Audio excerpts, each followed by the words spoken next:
Voilà, bonjour encore une fois de plus et bienvenue dans notre petite cuisine, la petite cuisine de Hermina ND avec ses recettes alléchantes. Aujourd'hui, nous avons choisi les patates douces et rappelons que son apport en bêta-carotène est très efficace pour la prévention de certains cancers et aussi pour la lutte contre certaines infections cutanées. Donc, si vous voulez avoir une peau belle, saine comme la mienne, consommez beaucoup de patates, que ce soit cru ou préparé. Ça tenait en antioxydants aussi contribue à la réduction des risques cardiovasculaires. Donc, pour ces personnes qui aiment s'énerver pour rien là, consommez beaucoup de patates, ça vous éviterait de faire des AVC. Voilà. Aujourd'hui, nous avons choisi de vous présenter les différentes recettes faites à base de patates, déjà parce que c'est en abondance sur le marché. Et vous savez, notre politique chez Hermina India a toujours aidé de lutter contre la vie chère. Et les patates en ce moment sur le marché sont vraiment à court réduit. Regardez ces grosses patates, toute cette quantité-là m'a valu juste 1000 francs. Donc avec 1000 francs, vous pouvez réaliser votre recette de patates. Comme je l'ai dit, les petits ingrédients qui vont avec. Hein. Voilà.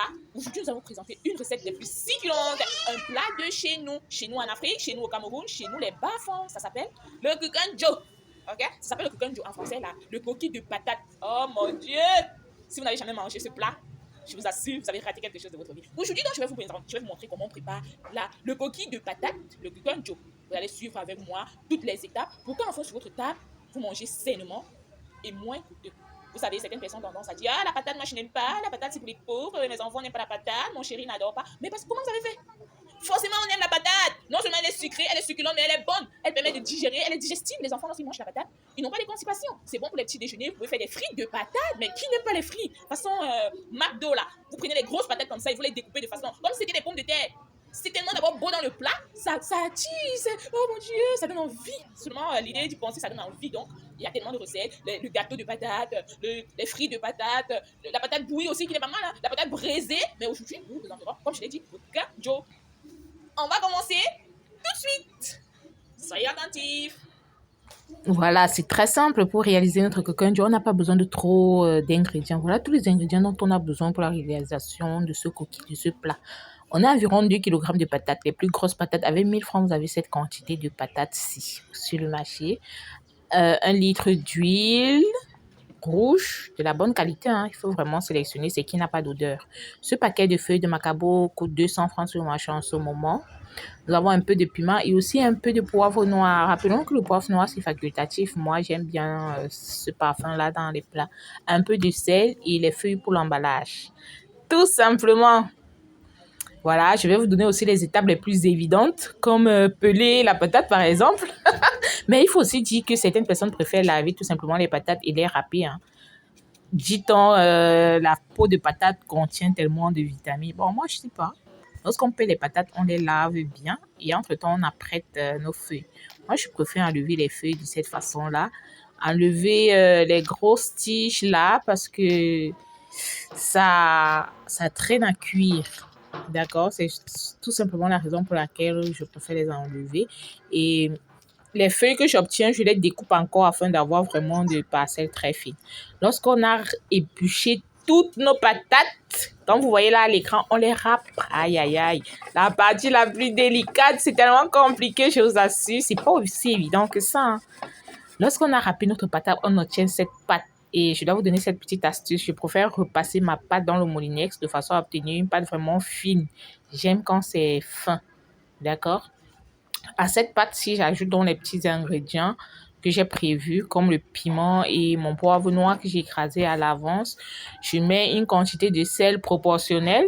C'est vrai, la patate, elle est sucrée. Certains diront, mais est-ce que c'est encore nécessaire de mettre du sel? Bien sûr que c'est nécessaire.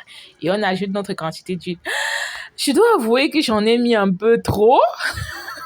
Peut-être que c'est mon amour pour l'huile rouge qui m'a poussé à poser cet acte, mais bon, c'est pas aussi grave parce que c'est recommandé. Hein, si vous trouvez que vous aimez beaucoup d'huile, ne vous en privez pas en tout cas. C'est de l'huile rouge et n'est pas raffinée. Donc, je crois que c'est pas aussi dangereuse pour la santé que ça. Donc, lorsqu'on a bien remué notre préparation, on ajoute à ça des feuilles préalablement nettoyées et bien lavées. On va encore remuer la préparation de façon à ce que les feuilles s'éparpillent proportionnellement dans la pâte. Parce que chaque boule doit avoir sa quantité de feuilles. Je dois aussi reconnaître que les feuilles ne sont pas assez dans ma pâte, puisque lorsque les feuilles sont vraiment assez, la préparation a une texture particulière. Mais en tout cas, c'est pas grave, comme je l'ai dit tantôt. Lorsqu'on a bien remué, on va emballer dans nos feuilles. Et j'en profite pour faire un coucou spécial à maman Joséphine qui m'a gracieusement offert les feuilles de bananier la semaine passée. J'en profite au max. Voilà. On emballe nos feuilles comme ça, notre coquille Joe comme ça, et puis on classe dans la marmite d'une façon particulière à ce que l'eau ne puisse pas y pénétrer au moment de la cuisson, tout simplement. Voilà, on fait de jolies boules comme ça qu'on va mettre dans la marmite et ajouter une bonne quantité d'eau pour la cuisson. Bon, aujourd'hui, j'ai pas pu avoir du charbon. Apparemment, c'est en pénurie. J'étais donc obligée de préparer au feu de gaz. Et j'ai donc opté de le faire dans une cocotte hermétiquement fermée. Sinon, c'est un repas qui prend en moyenne 4 heures de temps pour cuire. Mais dans une marmite hermétiquement fermée, on a ce résultat en 2 heures de temps. On a notre coquille Joe prêt à être dégusté. Vous voyez la couleur hier, la texture. Notre plat est tellement beau. Et rassurez-vous, hein, il est bon, il est ferme. Comme vous pouvez voir à l'image, il est bien ferme. Il n'est pas dur. Comme je l'ai dit tantôt, on a un peu mis beaucoup d'huile, mais ça dépend de tout un chacun. C'est tellement bon. Je vous le jure que c'est tellement appétissant.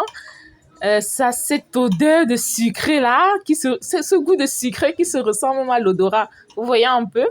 Donc, pour ce plat de coquille Joe, on a dû préparer notre recette en 2 heures de temps dans une cocotte minute hermétiquement fermée afin d'avoir ce résultat-là.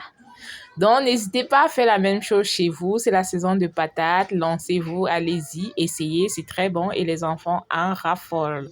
Bon appétit à tous et à la prochaine pour de nouvelles réalisations. Merci.